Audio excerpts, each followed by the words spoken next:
The Scramble for Africa, Part 1, started in 1885 to 1914, when colonial powers like the Britain, French, Germany, Portuguese, Italian, Belgium, Spanish came and divided Africa continent in a game known as the Race for Africa. It allowed them to partition the entire continent to their benefit.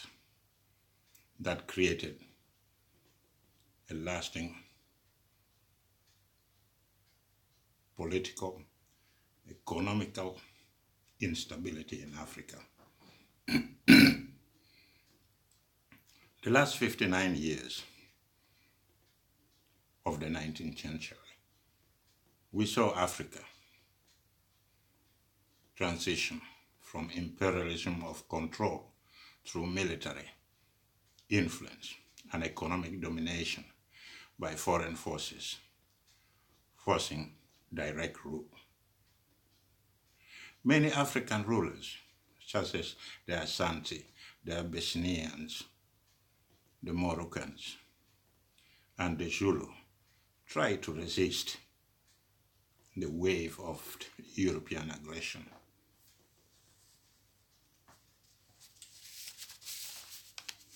However,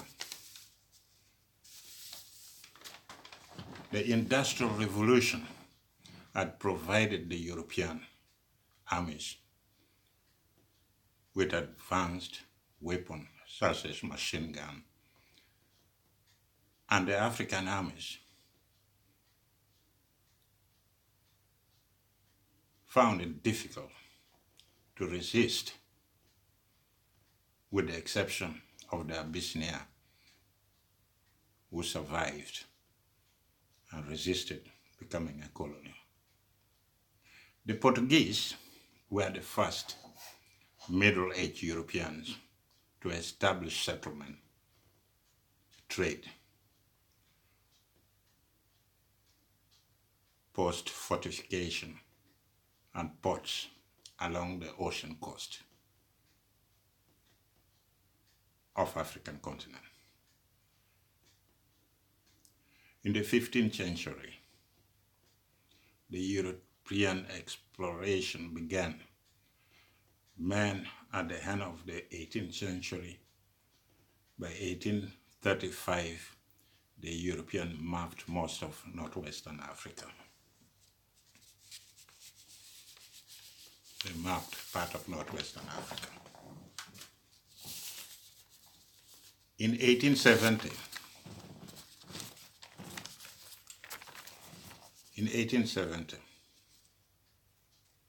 Europe controlled 10% of the African continent, all their territories being near the coast. The Portuguese had important holdings in Mozambique and Angola,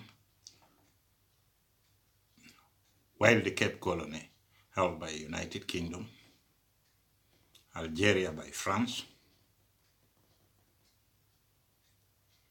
Only Ethiopia was independent of European control. As Britain developed into the world post-industrial nation, financial services became an increasingly important sector of the economy. Capital investment outside Europe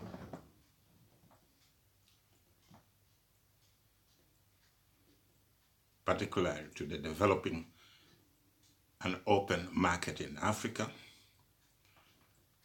by the white settler colonies.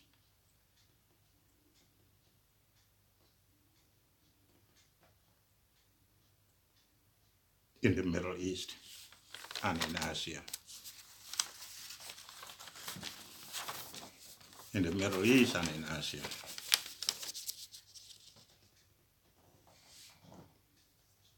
Because there was abundant raw materials in Africa, such as copper, cotton, palm oil, cocoa, diamond, tea, and tin.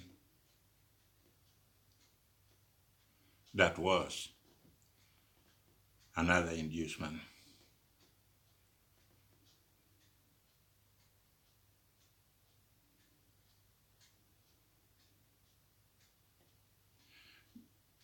Arose from demand for raw material. The problem is raw material.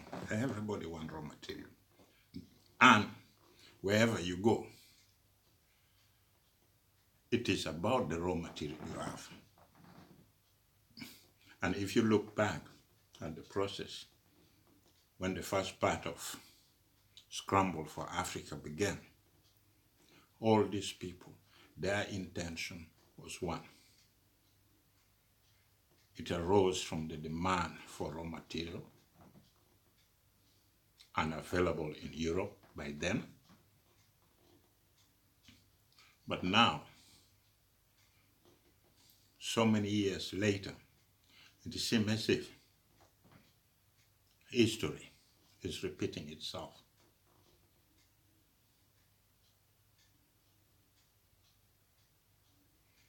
One could say the second part of Scramble for Africa just began.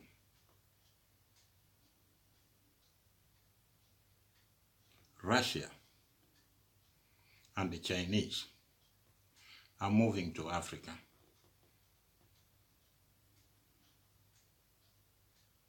As a part of second phase of recolonization under the pretext of international cooperation, although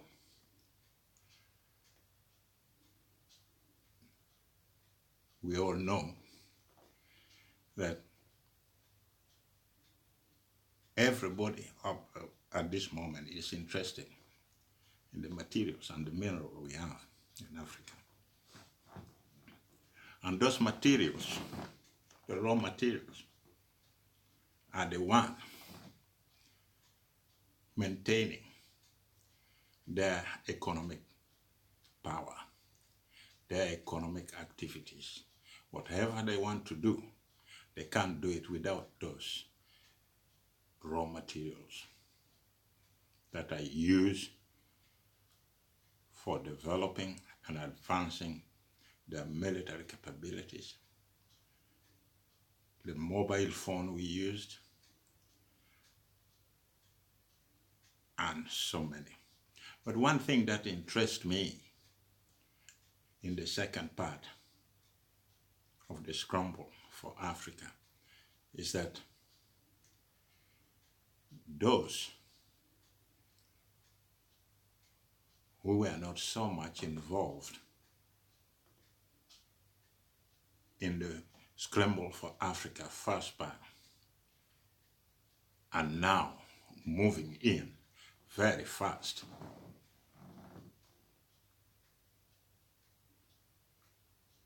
to put their foot on African shore. Now we would say to the Russian that, Tavarishi, welcome. We know we might not have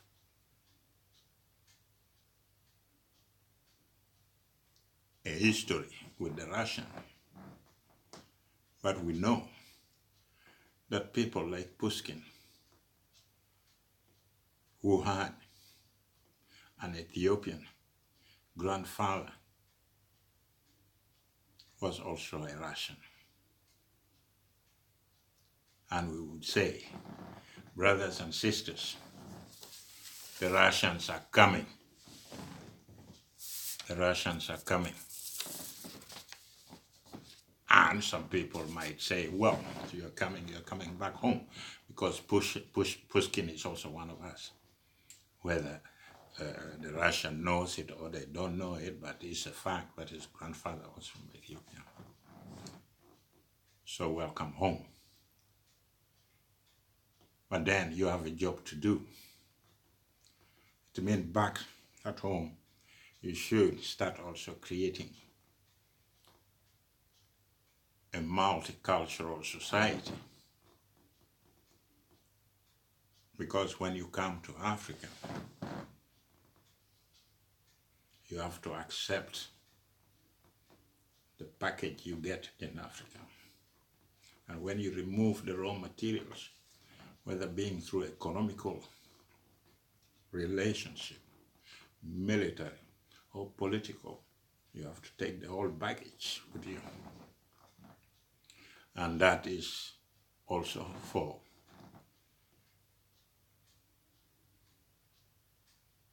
the Chinese. Recently, Russia organized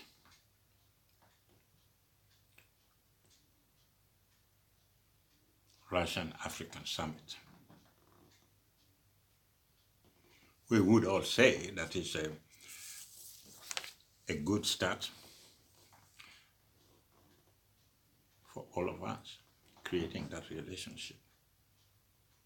I understand that the Russian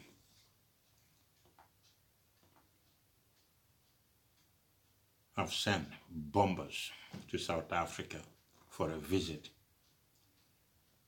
Two of the Russian nuclear bombers, Tu-160, visit South Africa just as Africa were meeting in Russia. We know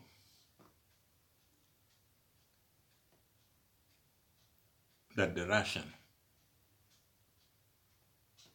President Putin is hosting the first ever Russian-African Summit with 43 of the continent, 54 head of state, of government attending. And those who could not attend will be represented by their diplomats in that setting. Well, that is a welcome project, but at the same time, one could put a question mark. Said, well, you're welcome, Russia, for organizing, for trying to help Africa out of their sickness. Out of the 54 head of states and representatives, you have people who are dictators. We pray that you take the interest of the African people before taking the interest of the leaders first. We know that you have signed an agreement with Rwanda to build a nuclear energy, and Uganda is also negotiating with you, Mr. Putin. They also want military cooperation, economic development cooperation, and so many things. That is welcome, but we have to use our head, we have to use our brain, because when we kill human rights, then any development that we undertake become useless. that, Mr. President, you can see from what happened to a dictator like Gaddafi. When you keep them so long in power and they don't relate to the people who elect them to become president, to the people they are supposed to serve, then we have a big problem. And that problem is a destruction of a state. And when a state reaches a level like in Libya, then one has to think twice. Is it worth killing human rights? Is it worth keeping dictators in power? It might make sense to some few people, but to others, it may not be relevant at all, because the people who put you in power, the people you are ruling, are the cornerstone of any country. But we would say, welcome terrorists. You are not the only one. The part 2, Scramble for Africa, is in motion. We know China have military base in Djibouti, built at a cost of $90 million,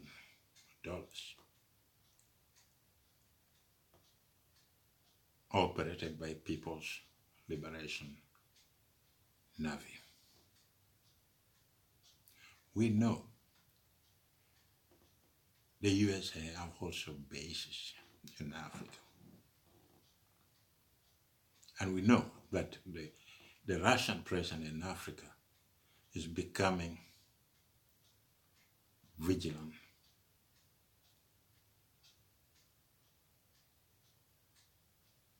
Military cooperation and arms deal across Africa, agreement for planned Russian logistic base in Eritrea. We all know that. It's welcome. That is what international cooperation is all about. We know that Russia planned to host the first African summit in the Black Sea resort shortly, and you have done that, sir.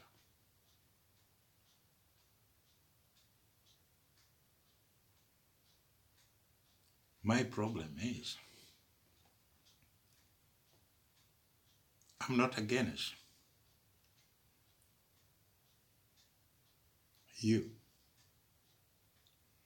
building a nuclear energy.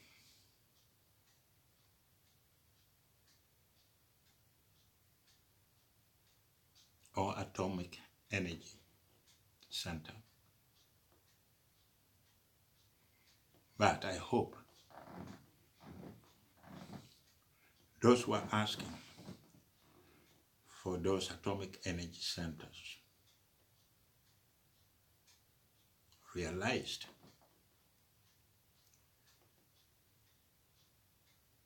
the consequences of that decision.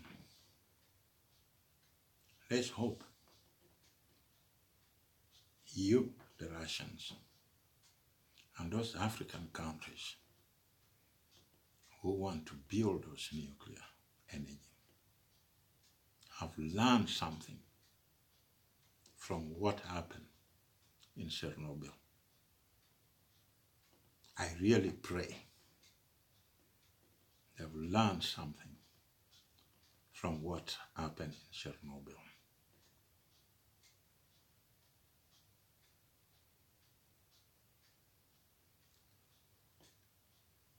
the African neighbors who have not yet thought of building those nuclear energy has to be scared.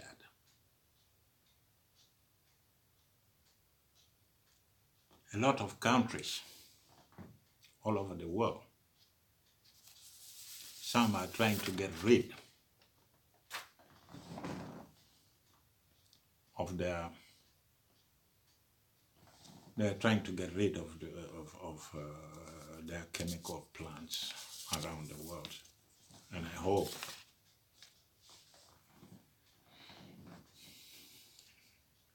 you, as the president of Russia, will advise them correctly and then remind them of the consequences if something goes wrong.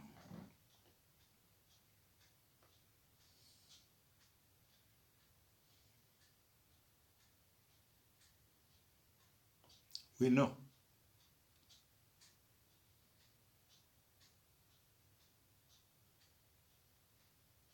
your presence in Africa could be important for the development of the continent. We know that you move into Central African Republic with guns and soldiers in 2018. That is when the world realized that you, the Russians, have a strategy for Africa development. To some other people, they could look at it as a recolonization of Africa in a part 2 Scramble for Africa.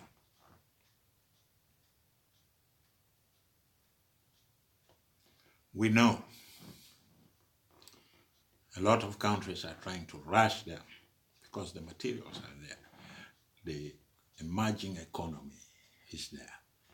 And we could use those raw materials for our own benefit. I hope we'll use those raw materials to advance Africa to a certain level. Then we would say a dream come true. We know a country like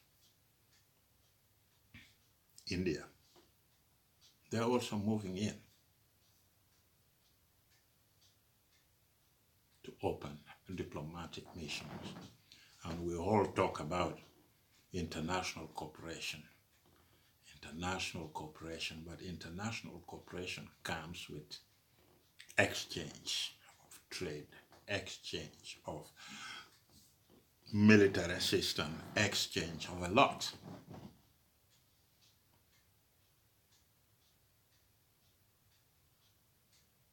We know that countries like India also want to rush them because that is where the gold rush is. Want to open a diplomatic mission in Africa, for example in Burkina Faso, Cameroon, Cape Verde, DRC, Djibouti, Equatorial Guinea, Eritrea, Guinea-Bissau, Guinea, Liberia, Mauritius, Rwanda, Sao Tome, Sierra Leone, Somalia, Swaziland, and Togo.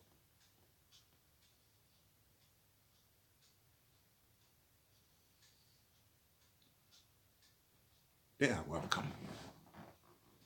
Everybody is welcome to play a part in Africa, to play a part in the development in the continent.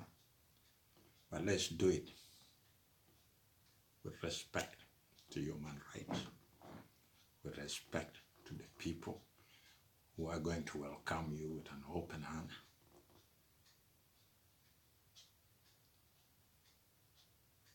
Let's make sure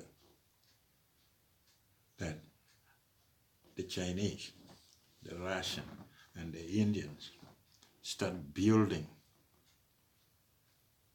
a multicultural society where those countries you are going into can also have a self-respect when they visit your country. That the black people who come to India should not be killed on the street because they are black. That the black people who goes to Russia should not be killed on the street because they are black. That the black people who goes to China should not be mistreated because they are black. We are building here a relationship whereby both sides have to respect one another. And it would be nice if we start building that foundation whereby any black who goes to India is respected, any black who goes to Russia is respected, any black who goes to China is expected, or any black who is in Europe or in America has to be respected. Because we operate on the same level. We are all human beings.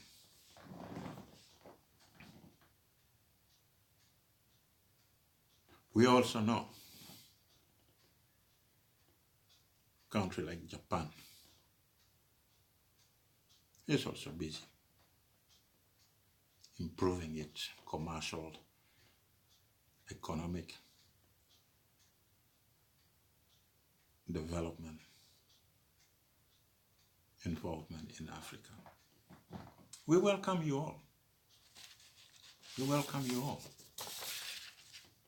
We need it.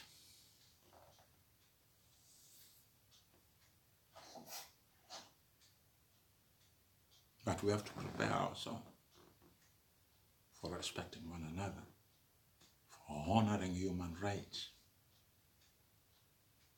by saying that we are equal, but not supporting the dictatorship, and then you tell them, you scratch my back, I scratch your back.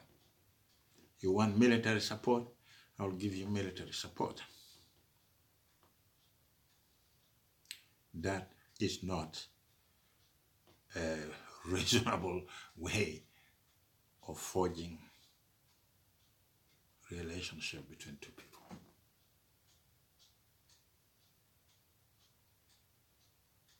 We know a country like China, they are focusing on road initiatives in Africa.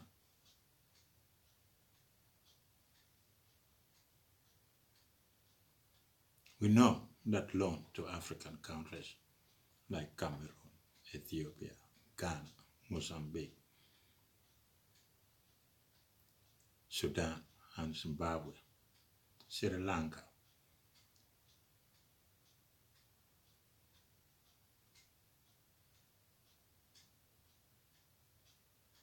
is being offered to these leaders. And those development help is not offered for free. We all know that, and we accept it. And those leaders should also know in Africa that when you get something from somebody, you should be in a position to pay back. If someone tells you that it's a loan, you have to pay back that loan. If somebody tells you it's a grant, maybe he has got a concession. You say, no, I'll do it as a friend. But we have to understand that if you fail to pay back, well, don't cry. You'll have then a relationship of 99 years, lease until you finish paying what you ask for. And if you accumulate a lot of debt and you cannot pay, don't cry.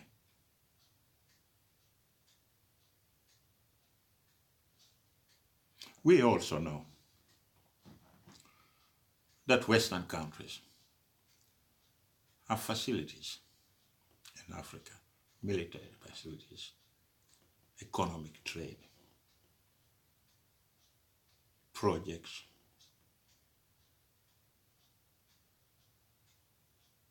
trying to help out in Africa, as they say.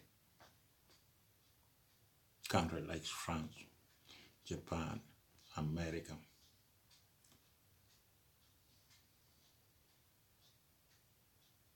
But this country also should be worried, because the players on the ground is becoming more and more. And when this Western world abandon their value, the respect for human rights, then no matter what it is, we are going to support dictatorship. When they do something, we will close our eyes, like the other players who are also around. Then they will also lose respect in the continent.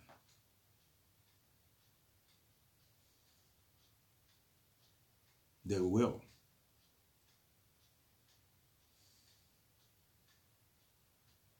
We know we are engaged in trade with Germans,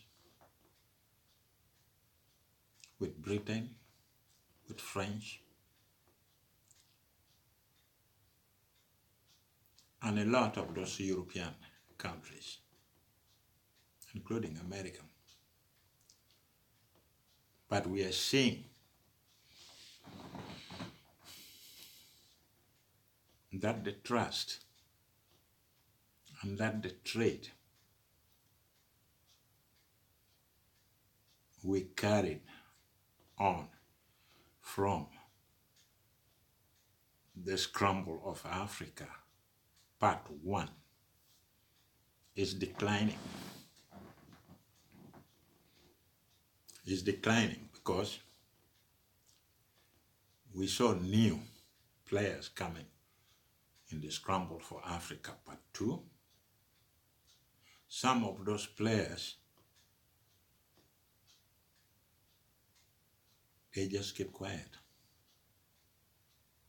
They don't want to hear anything about human rights. So in principle, human right is dead. And that we had been seeing it all these years. Also with the Western world, with America, with the first players on the African continent, that we have missed one thing.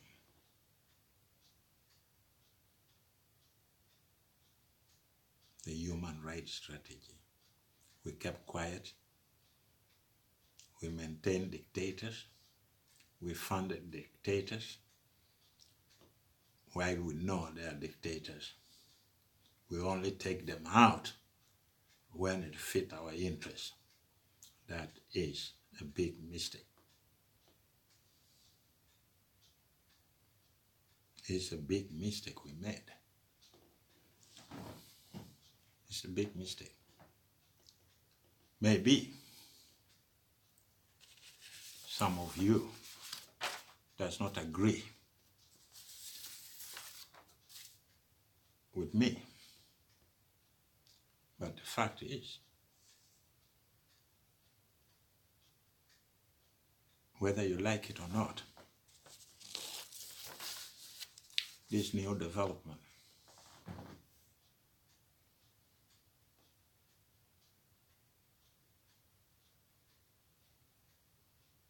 will make you people think twice. Either we follow the norm and value of respect for humanity, or we follow the norm and value for support of dictatorship